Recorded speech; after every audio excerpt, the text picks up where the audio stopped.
This is the Self-Aware Leader Podcast. Now your host, Jason Rigby. We are going to get into 5 ways to get over disappointment. Disappointment, for all of us, unfortunately, is a part of life. And we all are going to experience it at some point. Whether it's not getting a job that we want, whether it's failing a test, a major test in college, or even having a relationship end.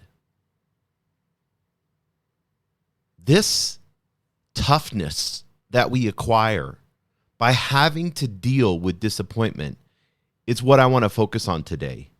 Because I want us all to remember this, and this is important, that disappointment is not the end of the world. There are ways to become self-aware, to get over it and move on.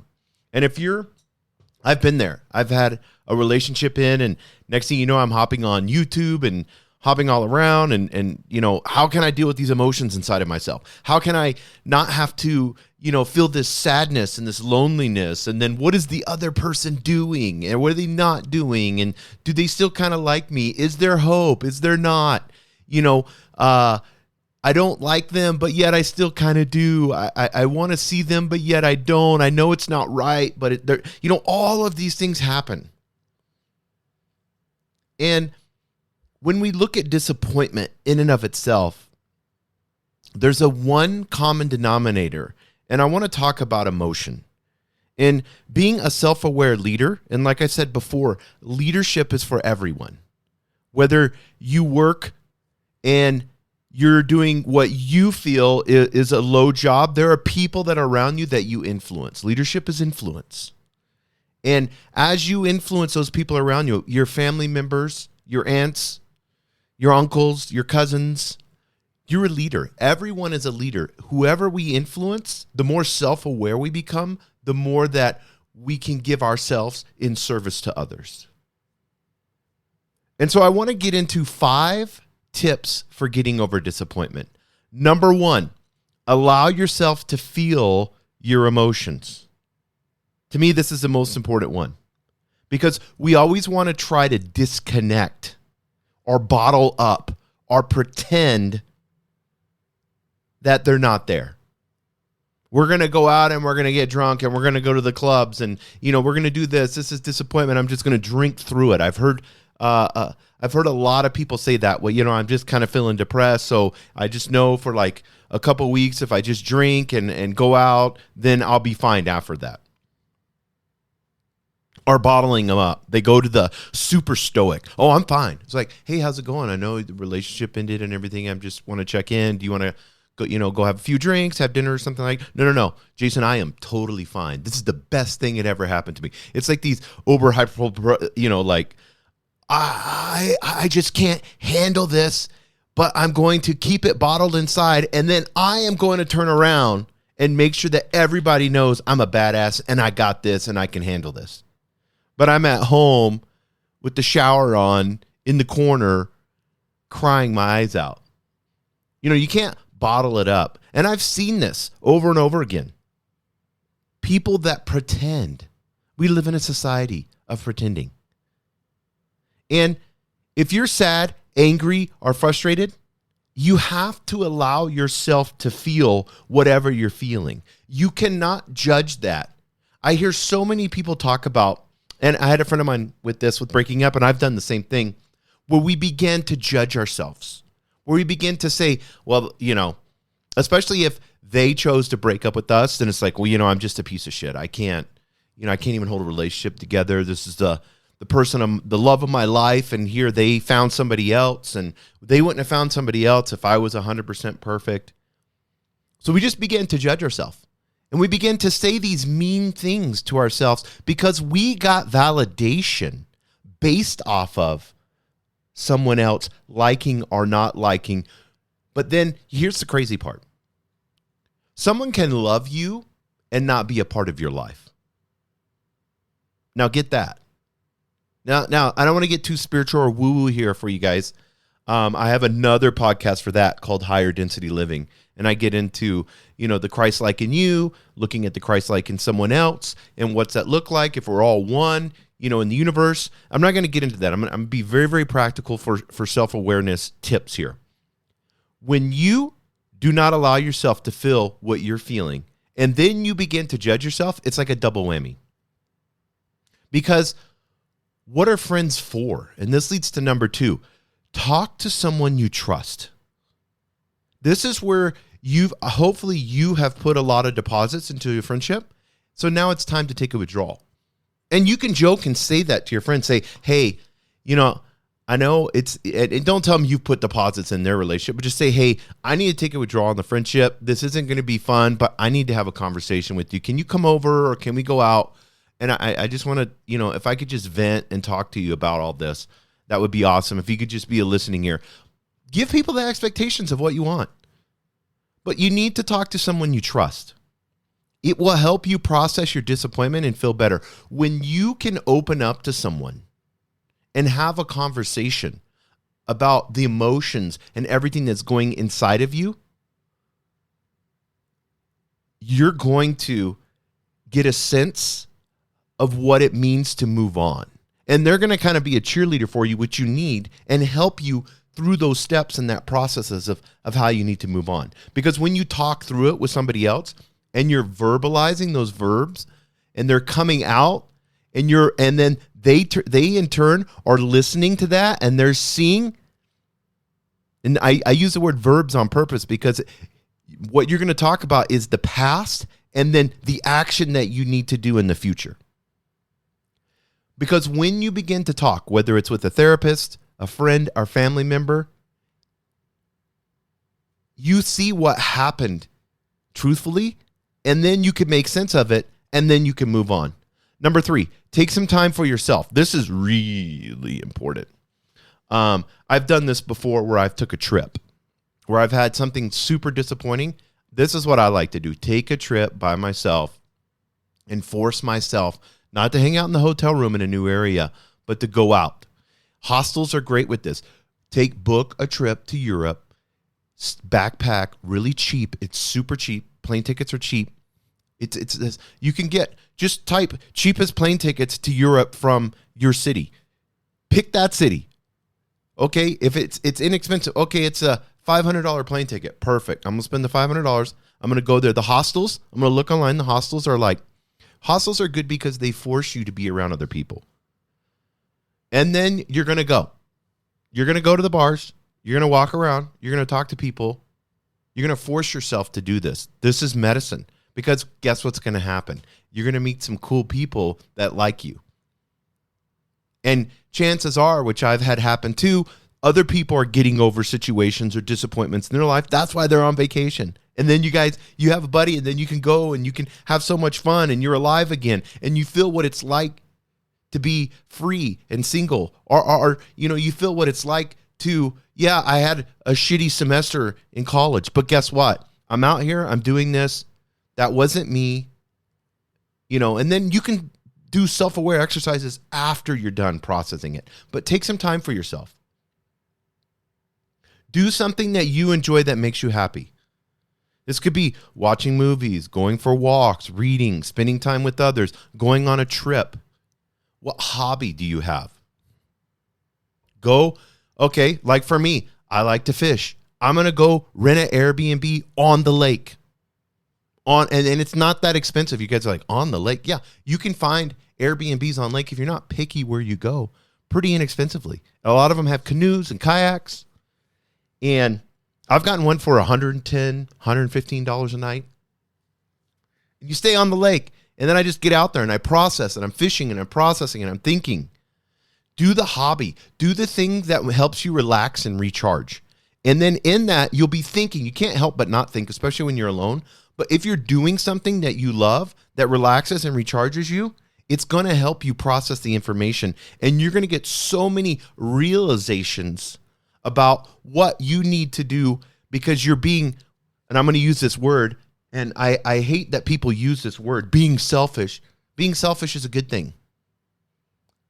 You've got to put the mask on first before you can help somebody else. We all know that scenario in the plane. You got to put your oxygen mask on first, then you can help somebody else.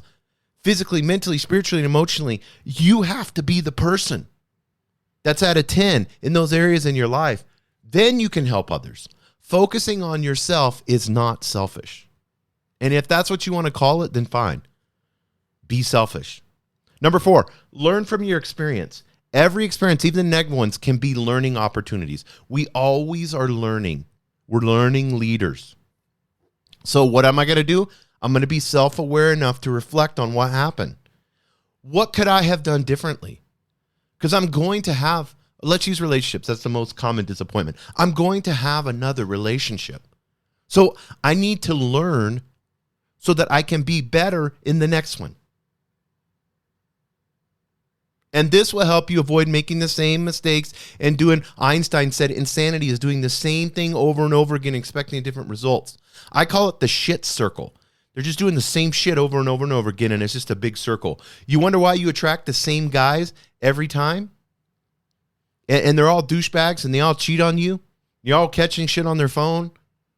You're attracting the same guy on over and over again because you it's Mario Brothers. You're at level 3 and you need to go to level 4. So the universe is going to give you the same level 3 motherfucker that's out there. And guess what's going to happen? You're going to fall in love, do the same thing you've done over and over and over again. He's going to cheat on you. And then the universe is going to be like, okay, learning lesson. Here it is. How do you handle disappointment? How are you going to learn from this? I gave you the scenario to learn. Universe is like, hey, here you go, Jason, learn. That's the opportunity. So understanding that disappointment is an opportunity to level up. Now it's time to be level 4.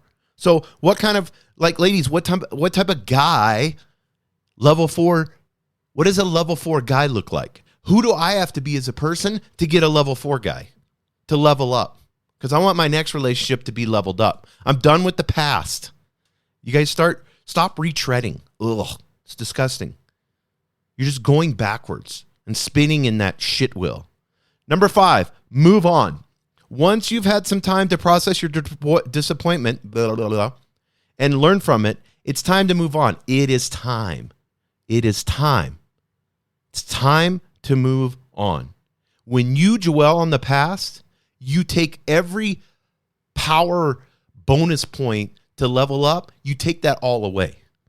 It's like the time is running out, which is your life, the clock, the game. Think of the Mario Brothers, and you've got to get level 4 done. Okay, level 3's done. You got to get to level 4. You're on level 4. You got 5 minutes to complete it. When you go to the past, it's like you're getting, universe has put you on level 4, and guess what's happening? You're putting the control down and just letting the time run out. Then it's like, dun, dun, dun, dun, dun, and then you're done. Then the universe is like, okay, let's try level 4 again. When you dwell on the past, you stop all growth. You have to focus on the present and the future. You're like, well, this is the only person. This is my person. This is my... No, it's not. If it was, it would be meant to be. It's time for you to grow and move on. There's billions of people in the world. You keep finding people out of your own little city. Go to another city. Switch up jobs. Take a month off. Go travel, backpack. It's amazing what you will have happen to you when you step out and embrace the future. It's fear. Recognize when you dwell on the past, you're just being fearful. There are plenty of other things to be happy about. In life, you don't have to focus. Not one person is not your identity. You are your identity. Disappointment is a normal part of life. It's how we deal with things and learn. So I'm going to kind of give you 4 bonus tips real quick before this episode ends to help you get over disappointment. Number 1, practice self-compassion. Be kind to yourself. Love yourself. Tell yourself that. I'm going to love myself through this. I know I'm feeling shitty. I know I've got these emotions. I'm going to love myself through this process. I'm going to be kind to myself. I'm going to go to the spa. I'm going to go get my nails done. I'm going to go out. I'm going to be kind to myself while I'm healing. And understand, everyone experiences disappointment. So don't beat yourself up about it. Number 2, focus on the positive. Make a list of all the good things in your life and focus on those when you're feeling down. The minute you start feeling down, get your self-aware leader pad out and focus on the positive. Write it down, the good things that are happening in your life. And then take those good things and say, how can I make these good things even better? How can I make them great? Oh, I need to focus. Oh, I do pottery. I love pottery. And I go once a week. Okay, I'm going to go twice a week. I'm going to go 3 times a week. Oh, I just got over a breakup and I haven't been going to the gym. I'm going to go to the gym and commit. Better than that, I'm going to do jiu-jitsu and I'm going to get heavy into it. And I'm going to go 5 nights a week and I'm going to dedicate myself to learning this new thing. Focus on the positive. Number 3, set realistic expectations. If you set yourself up for disappointment by expecting too much, you're going to feel down when things don't go your way. Set some realistic expectations, some things that you can do. You're having a hard time. You're so down in the dumps, you can't even get out of your house, and you've been in your house for 5 days because you're so disappointed. Say, I'm going to do a 10-minute walk. Oh, you can't walk. I'm going to go outside and sit in the sun in a chair for 5 minutes. I'm going to straighten out and create order out of the chaos. And I'm going to, like Jordan Peterson says, I'm going to rearrange my sock drawer. That's all I'm going to do today. Just make my socks all good. Set realistic expectations. Last one, guys, don't compare yourself to others. Everyone is different. Everyone has a unique path for life. When you compare their disappointment with your disappointment, then you stop focusing on your own journey.